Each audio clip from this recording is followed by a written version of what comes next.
కురుక్షేత్ర యుద్ధం యొక్క 12వ రోజున యుధిష్ఠిరుడిని పట్టుకోవాలనే లక్ష్యంతో ద్రోణాచార్య నేతృత్వంలోని కౌరవులు గరుడ వ్యూహాన్ని ఏర్పరచగా, ద్రోణాచార్యుడు అర్జునుడిని అర్ధచంద్రాకార శ్రేణితో దూరంగా లాగడానికి సంక్షప్తకులను నియమించాడు.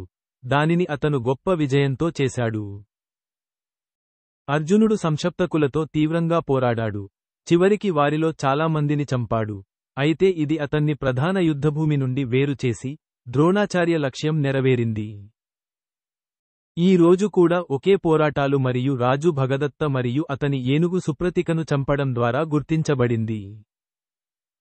12వ రోజు ముఖ్య సంఘటనలు. 1.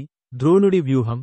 కౌరవ సైన్యానికి సేనాధిపతి అయిన ద్రోణాచార్యుడు యుధిష్ఠిరుడిని పట్టుకోవాలని లక్ష్యంగా పెట్టుకున్నాడు మరియు దీనిని సాధించడానికి అర్జునుడి దృష్టిని మరల్చడానికి ఒక వ్యూహాన్ని రూపొందించాడు.